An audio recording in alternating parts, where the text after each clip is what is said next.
socio, buonasera. Come stai? Bene, bene, bene. Allora, sta Padova?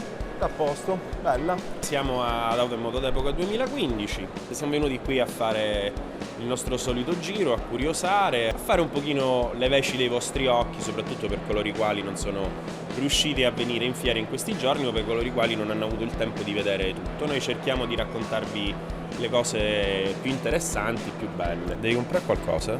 Io? Perché te la trovo io, casomai. Va bene, va bene.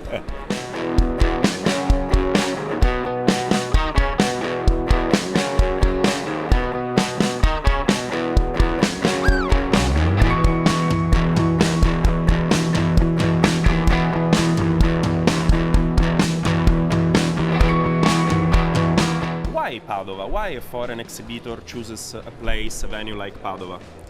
I come to Padova as a visitor since a long time, and the decision for this year was to show also our cars in Padua, because for us it's the Italian important market, not only for to buy cars, also for selling cars and to offer our cars. I have another question. We saw a lot of really beautiful kept or restored cars at your booth. In your opinion, which is the big difference to declare that is a very good restoration? What makes really the difference? The difference is the perfection. A lot of people talking about restoration, but can have two kind of cars. But one is if you have a car ben conservata, so that means not restored, everything original, then it's better to keep it like this. But you know what happened? These cars was cheap in the 70s and the 80s. It was no value, so everybody paid. And today, if you want to have a value, you have to make a complete restoration. That means you have to bring down to the bare metal. You have to make everything. It starts with the electrics, not only the moquette, the metal, everything. So you need the good carrozzeriere, you need the good ladonnery, and to have a product in the end what's keeping the value.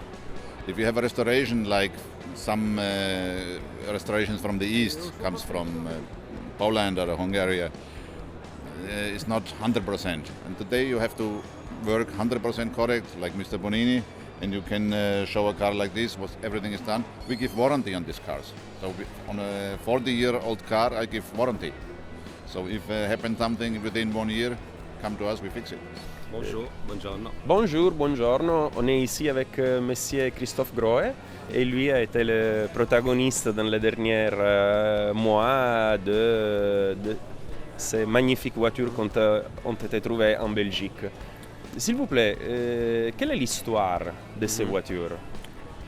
C'est relativement simple, ce sont 9 Alfa Romeo, Giulia et Giulietta, qui étaient dans un château en Belgique, chez un collectionneur de la première heure, qui a acheté ces voitures il y a 30 ans, 40 ans, qui les a toujours gardées. Qui les a gardées dans son château, dans la cave, dans le garage, à différents endroits. En 2012, je crois, il y a eu quelqu'un qui est entré dans le garage, qui a pris certaines photos, des très belles photos, et différents magazines ont publié ces photos. Et depuis, c'était un peu une collection cachée, un long-term parking. Les gens ne savaient pas trop où ça se trouvait. Cette personne est malheureusement décédée il y a 2 ans.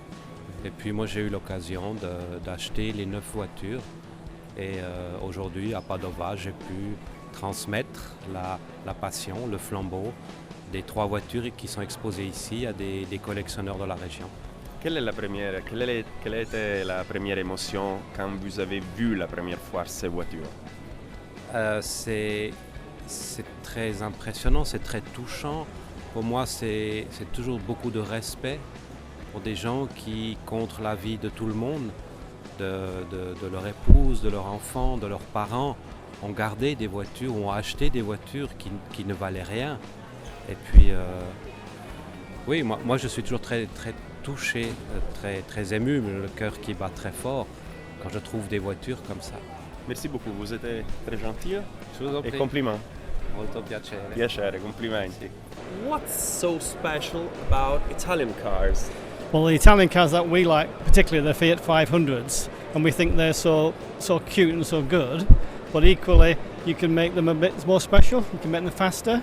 So my engine's an 803cc engine, It's fast, it's got some good things. The other ones are standard. My wife's is a standard. And my son's helped me build a number of Fiat 500s. And so is a passion that was transmitted from father to son. Yes, yeah. So yeah, I've always been into the cars because my dad was in the cars. My mum had my grandma's 500, so we kept that on the road, and then we built another one. And it's good fun and keeps you busy.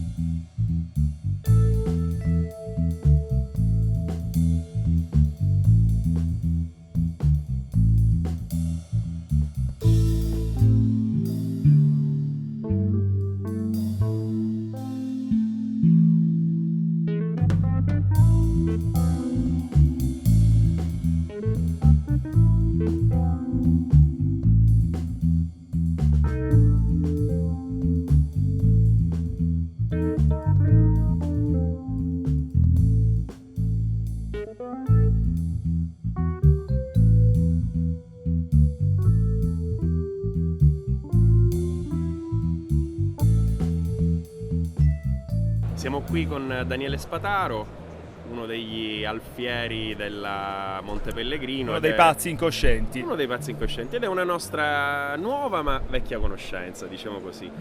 Daniele, a caldo, primo giorno, secondo giorno, da quanto sei qui? Sono qui da giovedì mattina, una full immersion padovana, la fiera di Padova merita questo e forse anche di più.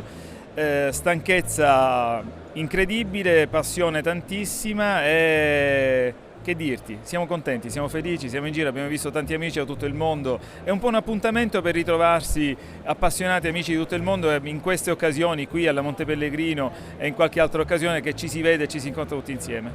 Allora Daniele, una vettura che secondo te invece meriterebbe di essere salvata e che magari ancora non ha incontrato il favore o l'attenzione anche dei collezionisti neofiti, se vogliamo, quindi magari una vettura entry level che ti sentiresti di consigliare per prospettive di valutazione futura? Guarda, come anni 80-90, restiamo lì allora se parliamo di entry level, per i giovani neofiti, i giovani appassionati, sicuramente la Mini De Tomaso o la Fiat Uno Turbo prima serie sono macchine ormai rare da trovare in condizioni ottime e che secondo me in un prossimo futuro perderanno un interessante valore collezionistico perché sono macchine potenti, divertenti, abbastanza caratterizzate anche sotto una certa forma sportiva e che sono anche gradevoli appunto alla vista e alla guida.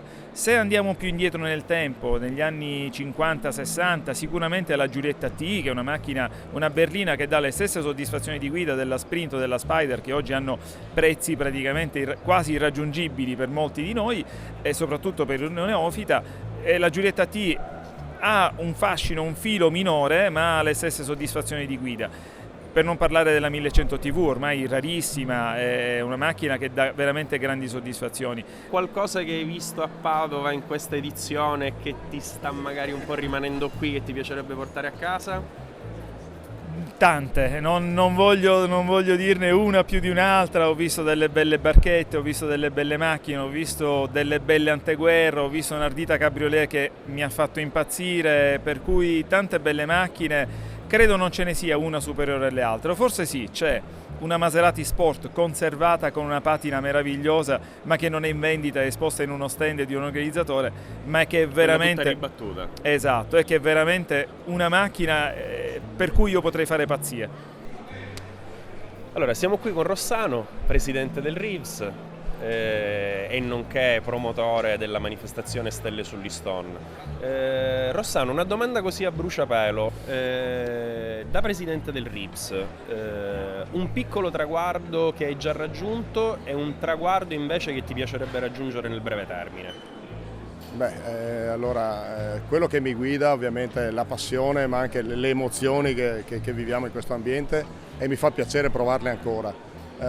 Il traguardo è quello di aver ottenuto dei riconoscimenti almeno a livello regionale, perché purtroppo la legge nazionale è bloccata e quindi siamo in regime di monopolio dal 2000 e quindi farò di tutto per cambiare l'articolo 60 del codice della strada. A livello regionale qualcosa siamo riusciti a scalfire, quindi siamo riconosciuti in Veneto, in Piemonte e in Umbria.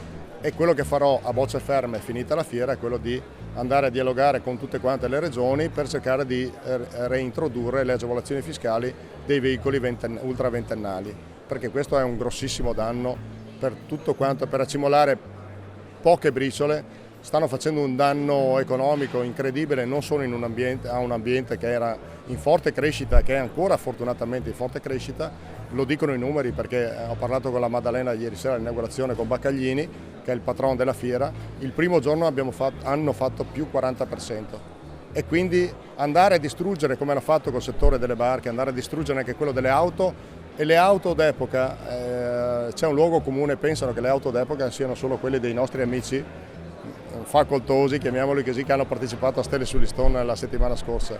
No, il mondo delle auto d'epoca è fatta per il 90-95% di gente che ha una macchinina che vale pochissimo e che era il ricordo magari, non so, quella di suo padre, di un parente, di uno zio, o una sua macchina che ha ritrovato quando era più anziano. Quindi quello che vorrei fare io è quello di contribuire alla democraticità, a liberalizzare le certificazioni, e così poi questo monopolio finalmente se ne andrà. Siamo qui con i ragazzi del Lanciatema Club Italia.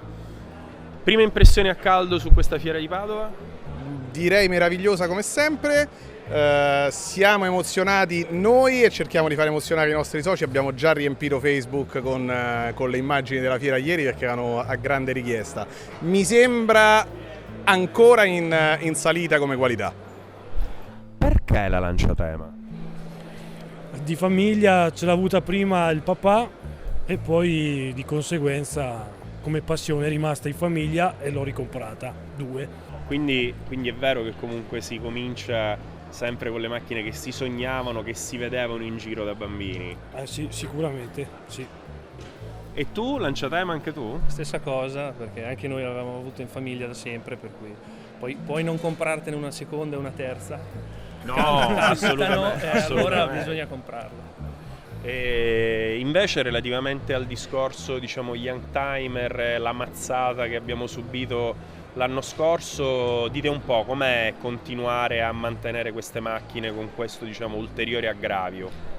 È difficoltoso, però diciamo che da un lato si vede chi ha la vera passione, perché chi continua imperterrito su questa strada, vuol dire che si è visto che effettivamente ci sono tanti appassionati veri. Io su questo vorrei aggiungere qualcosina, perché non abbiamo perso soci in quest'anno, li abbiamo guadagnati, quindi vuol dire che sono appassionati veri che, malgrado le difficoltà, ecco, magari chi aveva 3 macchine ora ne ha data via una, però sono rimasti, continuano a coltivare la passione, sono rimasti soci e ne hanno portati dentro altri. Quindi niente bollaroli tra i soci del Lanciatema Club Italia, si sappia, sono fiero di dirlo. Si sappia, sì, niente bollaroli. Questo vi fa sì, onore. Ragazzi, al top, grazie mille. Un saluto, facciami fare un saluto. Certo. Ragazzi, ce lo fate un saluto per i nostri followers di Retrogusto? Un saluto, ciao a tutti. Belli avvenenti, tanti like, no?